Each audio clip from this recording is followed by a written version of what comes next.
Remember that you can support the podcast via Patreon. The link is below. Otherwise, stay tuned for the podcast starting now. So on the podcast today, I'm joined by Mark Stopforth, entrepreneur, speaker, and investor. So thanks for joining me today, Mark. Thanks for having me, Darren. It's a real pleasure to be on the show. So yeah, let's jump in. I know you've worked with social media previously and have quite a bit of experience in that. And I just wanted to get your perspective of how that's changed over the last probably decade and that since the real ignition of social media and the influence that it has. And what are some of the challenges you faced working in that sector of things? So it's an interesting question, and obviously quite a lot to cover there. But I think I remember the very early days and had a sort of romantic and nostalgic moment the other day, remembering the early days of social media and I guess the relative simplicity of the space. And I guess it was really interesting to start a business at that time. It felt like a new frontier. There were a lot of questions being asked about what it meant for companies, and I guess as a result, what it meant for individuals and their relationships with their organizations. And I felt very lucky to be able to build a business in that space. And I think what's changed is I don't know if anybody, even the most enthusiastic and optimistic amongst us, imagined how big a deal social media would be for not just for business, but I guess just for society and humanity as a whole. It took on a life of its own, and I don't think we fully appreciated the magnitude and the force of the thing that we were creating collectively. And I guess there's a number of reasons we could carve out for why that might be. Maybe we just didn't have a full appreciation for what it meant when everybody was sharing their data for free, or what it meant when we gave everybody the right and power to publish without necessarily the normal uh, metrics, or rather limits of trying to find the right words here. My English is not working today, but I guess we gave everybody the right to publish without the controls. The normal media gatekeepers weren't in place anymore. And while that was good because we introduced this idea of a truly free and open society enabled by the internet, it also had its very obvious and quite catastrophic downsides, which I think we're working with and working through as a community at the moment. So yeah, it's changed a lot. It's been a hell of a ride, and it's been interesting to watch it both from the inside and the outside. But I remain optimistic for the role that society or social media can play in society in the future. And just carrying on from that, do you think there's been like maybe a bit of a downward turn in how social media is being viewed, where well, if you look in the American elections and that, previously it was brought like social media was used as a means to, or yeah, like you said, it wasn't safeguarded in that. It was just. Do you think it has things like that have negatively affected social media? So I think is there a negative perception around social media? Yeah, I think there's a lot of people worried about what an unregulated or uncontrolled publishing space could mean in the long term. And as much as I'm very much an advocate for, as I said, free and open networks and all of the benefits of those, I understand that regulation has a role to play. Ironically, all of these people are generally complaining about social media on social media, which is one of the real downsides to the space is the levels of hypocrisy it seems to encourage. But I think the other side is sort of to your point. I think the big concern around social media is what it has meant for the erosion of journalism as a discipline and news as a necessary part of, I think, a balanced and independently thinking democracy. We just seem to have lost our appreciation for news, fact-based news. And I mean, obviously, there's always been news, and there's always been analysis of that news, and then there's always been kind of opinions built on top of that. But now it just feels like we have biased analyses and opinions, and we've lost the underpinning foundation of that. And you need to look just at the kind of extremely diverse views on what the coronavirus means for society by kind of experts and thought leaders on both sides of the political spectrum and all over the scientific equation to fully appreciate just how much we've lost in terms of fact-based information. Mm. And speaking of news and journalism, a term that's been thrown around a lot recently is the fourth industrial revolution. Um, so, what type of impacts or opportunities do you think await businesses leading into this fourth industrial revolution? Yeah, so I mean, my understanding and interpretation of what people mean when they say fourth industrial revolution, because obviously it is the title of a book that had a very specific message, and it's sort of taken on a life of its own and been adopted as a catch-all term for all the things in the technology realm that we don't necessarily have a better word for or don't really understand. We just call 4IR. Our government is an extremely talented proponent of that. Like, we'll just call all the things we don't understand fourth industrial revolution. So I think what does it mean for business? I think there's a couple of different conversations to be had there. One is around what is the emergence and seemingly rapidly increasing capability around AI and automation in the workplace mean for jobs and careers that are kind of critical part of the blue collar workforce and the labor force, and there's a big concern that we're replacing jobs that we can't necessarily place those people in other arenas. So that's a big concern. The industrial complex rewards advancement and cheaper services and better margins and higher levels of profitability, and people's well-being doesn't always come into that equation. But I'm more interested in sort of a better look at what the relationship between humans and technology looks like at a very fundamental level. I think a lot of what we're scared of when it comes to fourth industrial revolution is further away than maybe we acknowledge. As a good friend of mine, Rapalang Rabana, says, inequality will get us long before AI does. And I think there are other issues in society, some that are interrelated with technology or dependent on the advancement of technology, that are worth our attention and conversation first. I think we have massive challenges around climate change. I think we have massive challenges around, as she mentions, inequality. I think we have significant challenges around even just technical capability and literacy. So yes, those are big topics, and there are as many different opinions on whether we should be pushing the AI juggernaut forwards or trying to stop it, as there are opinions on coronavirus.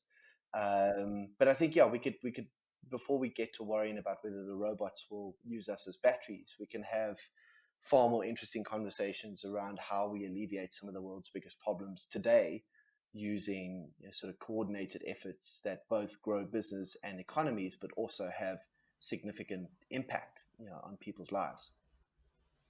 Yeah, and that kind of leads me into my next question. And what advice would you give to young entrepreneurs in South Africa looking to start SMEs in a somewhat difficult economic environment?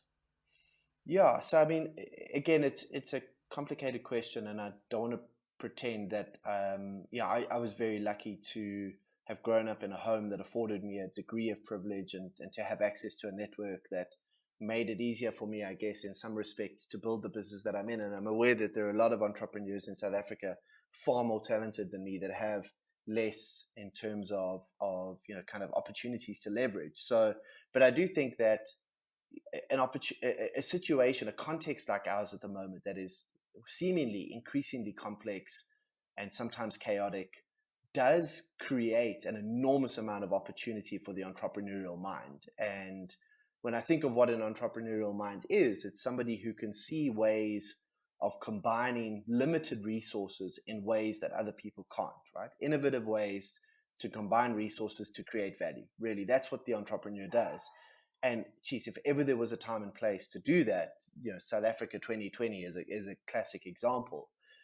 So, I mean, my first piece of advice to entrepreneurs is start as quickly as you can. You can analyze the opportunity and the business plan and the ins and outs of what you could do until you're paralyzed.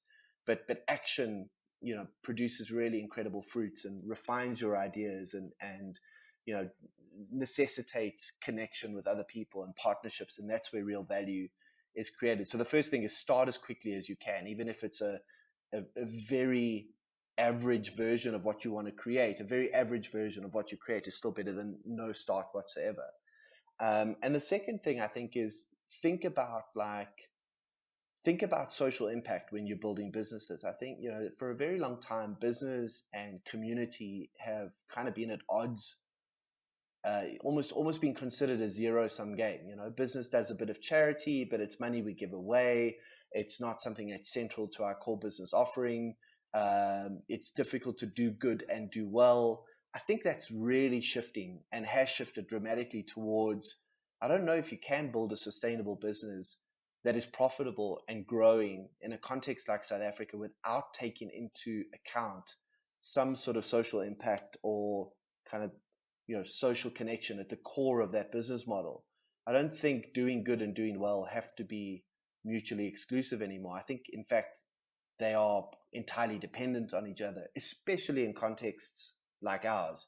And I think that's a really great opportunity, because when you start applying the entrepreneurial mindset to social needs and social causes, man, there's so much to be done there. And also, businesses are incentivized to redirect money to organizations that are having positive social impact. So I think there's a lot to be thought about in the kind of overlap between those two worlds.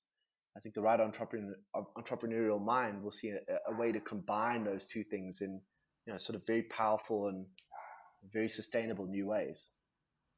Yeah, I definitely like that, the thoughts on the social impact side of things and harnessing the community in a different way to help a business kind of thing. Yeah, Because or harnessing if you, yes, yeah, harnessing harnessing that. businesses to help communities in different ways. So there's a couple of different ways to skin that cat. Yeah.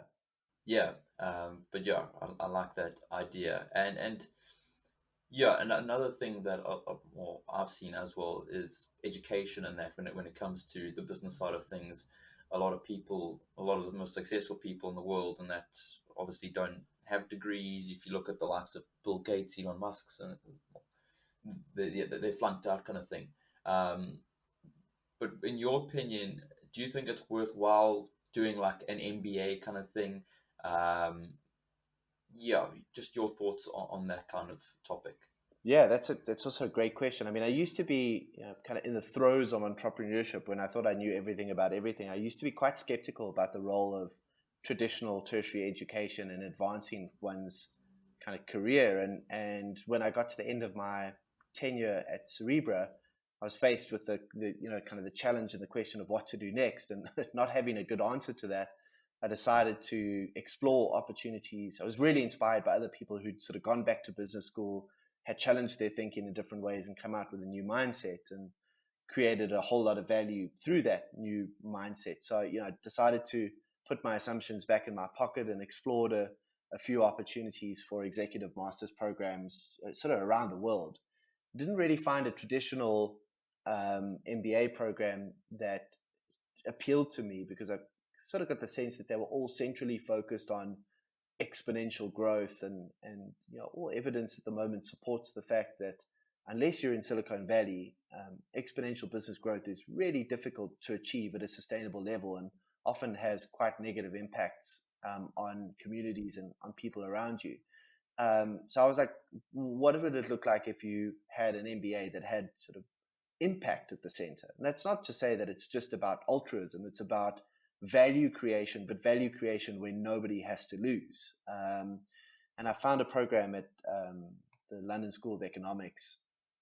They run it in partnership with a research institute called the Marshall Institute, and it's essentially a joint venture to design a new kind of MBA that has impact at the center. And I enrolled for that program and somehow got accepted by some miracle. And that was that was the bulk of last year's focus, was that master's degree, and it was hugely informative and beneficial in terms of my kind of bolstering my entrepreneurial view and understanding of the world, but also opening my eyes to different ways to solve really big, really systemic problems with new thinking. And I also met a whole bunch of people I guess I would have never connected with in traditional business or entrepreneurial circles that are just as smart and just as capable, in some cases far more powerful than the business people I interact with, but are having really interesting discussions either at a policy level or at a kind of social impact level that I just didn't imagine, kind of possible before then, in my naivety and ignorance. And yeah, that course was a real gift. And well, I say gift, it cost a damn fortune, but I mean, it was a real gift, and I got a lot of benefit out of it, and it certainly has helped reframe my thinking about how to create value in the world in a way that doesn't necessitate somebody losing out. I like that. And maybe in closing, um, obviously mental health and that has come to the fore in recent years more and more, especially in business and the commercial side uh, of things. But how do you find balance in your life when it comes to the mental, physical, emotional side of things? Yeah, so it's actually a really big topic in my life, and kind of quite timely. Like there is a history of mental illness in my family, and something that we've had to navigate as a family for a very long time. And I think the narrative really is changing around, kind of leaders, and especially leaders in business, having to be strong all the time, and rather realizing that kind of a fulfilled life is really important to. Nobody wants to be rich and die of a heart attack at 55. I think there's a much better conversation, much more wholesome conversation happening around our understanding of mental health issues and the importance of those in running sustainable businesses and fulfilled lives.